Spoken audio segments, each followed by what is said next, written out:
દિવસ પૂરો થઈ ગયો છે અને છેલ્લા 24 કલાકમાં ગુજરાત સહિત દેશ અને દુનિયામાં 10 એવા મોટા સમાચાર બન્યા છે જે તમારે જાણવા જરૂરી છે અને આ બધા સમાચાર વિશે આપણે આજના વિડીયોમાં ટૂંકમાં ચર્ચા કરી લઈએ અને શરૂઆત એવા જ સમાચારથી કરીએ જે આખો દિવસ ચર્ચામાં હતા. વાત એમ છે કે ઇન્દોરનું એક કપલ હનીમૂન મનાવવા માટે મેઘાલય ગયું હતું અને ત્યાંથી થોડા દિવસ પછી એ જે કપલ હતું એ લાપતા થઈ ગયું હતું અને તેમાંથી જે પતિનો મૃતદેહ હતો એક ખાઈમાંથી મળી આવ્યો હતો અને આ જ કેસમાં આજે એક સૌથી મોટો ખુલાસો થયો છે. એવું કહેવાય રહ્યું છે કે જે પતિ છે તેની હત્યાનું કાવતરું પત્ની દ્વારા જ ઘડવામાં આવ્યું હતું. તપાસમાં સામે આવ્યું છે કે સોનમ રઘુવંશી ખુદ આ કાવતરામાં સામેલ હતી અને તેને હત્યારાઓ સાથે મળીને શિલોંગ જવાની યોજના બનાવી હતી. આટલું જ નહીં, સોનમનું બીજા વ્યક્તિ રાજ કુશાવાહ સાથે અફેર પણ હતું અને તેના પ્રેમી સાથે મળીને રાજા રઘુવંશીની હત્યાનું કાવતરું ઘડ્યું હતું અને બંને મળીને હત્યારાને કોન્ટ્રાક્ટ પણ આપ્યો હતો. હવે પોલીસે અત્યારે હત્યારાઓની ધરપકડ પણ કરી લીધી છે. મુંબઈ આમ તો ફેન્સી લાગ્યો છે આપણને બધાને અને તમારામાંથી ઘણા બધા લોકોની ઈચ્છા પણ હશે કે આગળના સમયમાં મુંબઈ છે, પણ મુંબઈની જે રિયાલિટી છે ને એ પણ એકવાર જોવી જોઈએ. આજે જે ઘટના સામે આવી કે જ્યાં મુંબઈ પાસે એક થાણે વિસ્તાર છે કે જ્યાં લોકલ ટ્રેન ચાલે છે, એમાંથી રોજે હજારો લોકો અવર જવર કરે છે. હવે એક ટ્રેન મળી રહે અને સમયસર પહોંચવા માટે ઘણા બધા લોકો લટકીને જતા હોય છે. આજે પણ એવું જ થયું. લટકીને લોકો જઈ રહ્યા હતા, પરંતુ એમાંથી 10 થી 12 લોકો ટ્રેનમાંથી નીચે પડી ગયા. એમાંથી 5 મુસાફરોના મોત થયા છે.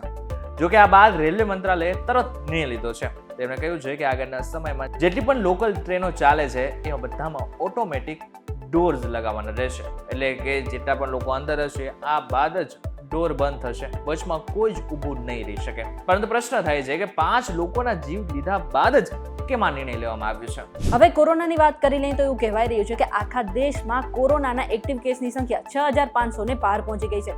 આટલું જ નહીં, ગુજરાતમાં પણ કોરોનાએ કહેર મચાવી છે અને ગુજરાતમાં એક્ટિવ કેસની સંખ્યા 1000 ને પાર પહોંચી ગઈ છે અને ખાસ કરીને ગુજરાતના અમદાવાદમાં જે એક્ટિવ કેસ છે તેની સંખ્યા પણ 700 ને પાર પહોંચી ગઈ છે અને છેલ્લા એક મહિનામાં કુલ 4 મહિલાનું કોરોનાને કારણે મોત થયું છે. આટલું જ નહીં, ગઈકાલે એક 16 વર્ષની કિશોરીનું પણ કોરોનાને કારણે મૃત્યુ થયું હતું. હવે અત્યારે કોરોનાને લઈને આરોગ્ય તંત્ર સજ્જ થઈ ગયું છે અને સરકાર પણ પૂરી તૈયારી કરી રહી છે. અરવલ્લી જિલ્લાના મેઘરજ તાલુકામાં એક એવી ઘટના સામે આવી કે જે કદાચ તમે સાંભળશો તો હેપતાઈ જશો. 13 વર્ષની માસૂમ બાળકી ઉપર 51 વર્ષના આધેડે દુષ્કર્મ કર્યું હતું. જે 13 વર્ષની સગીરા હતી ને એ આધેડના ઘરે જતી હતી, રમવા માટે જતી હતી અને જ્યારે એની પત્ની એટલે કે આધેડની પત્ની ન હોય ને ત્યારે એ આધેડ આ 13 વર્ષની બાળકીને પીખી નાખતો હતો. જોકે તબિયત બગડતા એમની માતા હોસ્પિટલ લઈ ગઈ. ત્યારે ખબર પડી કે આ જે બાળકી છે એને 3 મહિનાનો ગર્ભ છે. હવે પોલીસે આ વ્યક્તિની ધરપકડ કરી નાખી છે અને આગળની તપાસ હાથ પણ ધરી છે. આજે સોમવારનો દિવસ ગુજરાત માટે ગોજારો સાબિત થયો છે, કારણ કે એક જ દિવસમાં અલગ અલગ જગ્યા પર 8 અકસ્માતના કિસ્સાઓ સામે આવ્યા હતા. સુરતમાં ટેમ્પો ચાલકની બેદરકારીને કારણે બાઇક સવાર દંપતી અને એક બાળકનું મોત થયું છે. ભુજમાં થયેલો અકસ્માત પણ સીસીટીવીમાં કેદ થયો હતો. ભુજમાં 2 ટ્રેલર વચ્ચે અકસ્માતની ઘટના બની હતી, જેમાં ટ્રેલરના ડ્રાઈવરનું ઘટના સ્થળે મોત નીપજ્યું હતું. આટલું જ નહીં, અમદાવાદના ઘોડાસરમાં સ્મૃતિ મંદિર નજીક કાર ચાલકે સ્ટીયરિંગ પરથી કાબુ ગુમાવતા અકસ્માત થયો હતો અને રોડની સાઈડ પર પાર્ક કરેલ 2 વ્હીલરને કાર ચાલકે અડફેટે લીધા હતા. આટલું જ નહીં, બનાસકાંઠા, સુરેન્દ્રનગર અને છોટાઉદેપુરમાં પણ અકસ્માતની ઘટના સામે આવી હતી. દાહોદમાં ઘટના બની હતી કે જ્યાં એક મહિલાની હત્યા કરવામાં આવી હતી, જેનો હવે ભેદ ખુલ્યો છે. હવે જે હત્યારો છે ને બીજો કોઈ નહીં, પોતાનો જ ભાણેજ નીકળ્યો છે. દીકરી સાથે સંબંધોને લઈને મામી ભાણેજમાં ઝઘડો થયો હતો. મામી લીલાવાદીએ પોલીસ કેસની ધમકી આપતા ભાણેજે હત્યાનું કાવતરું કર્યું. આરોપીએ લીલાવાદી સાથે પણ પ્રેમ સંબંધ હોવાનો ખુલાસો કર્યો હતો. પ્રવીણ પોમાણીને મૃતકની દીકરી સાથે પણ પ્રેમ હોવાની બબાલ થઈ હતી. મામીને રસ્તામાંથી હટાવવા ભાણેજે જ મામીની હત્યા કરી નાખી.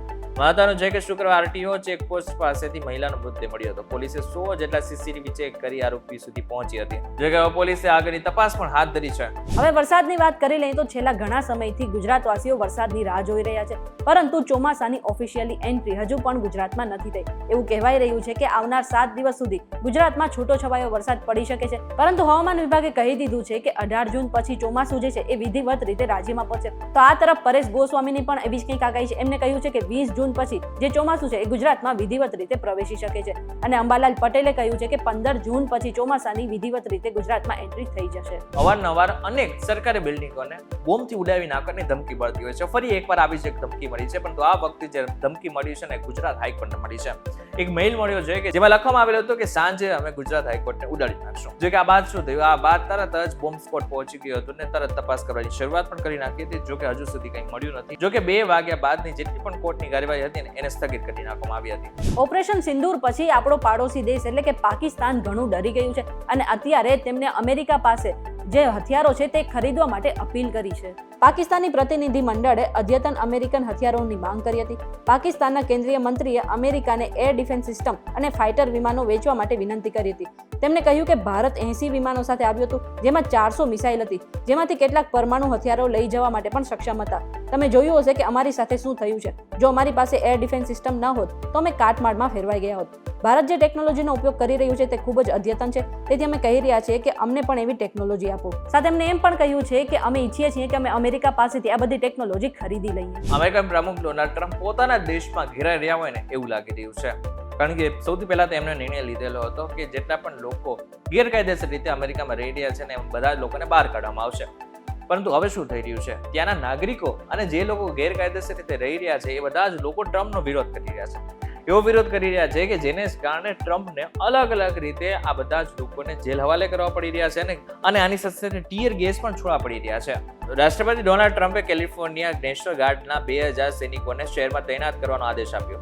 પ્રદર્શનકારીઓએ બોર્ડર પેટ્રોલના વાહનો પર પથ્થરમારો કર્યો, રસ્તા ઉપર આગ લગાવી અને અવરોધો પણ ઉભા કર્યા. જોકે આગળના સમયમાં આ હિંસા કેટલી આગળ વધે છે એના ઉપર સૌ કોઈની નજર છે. ત્યારે આ બાબતને લઈને તમારું શું કહેવું છે અમને જરા કોમેન્ટ કરીને ચોક્કસ કહેજો.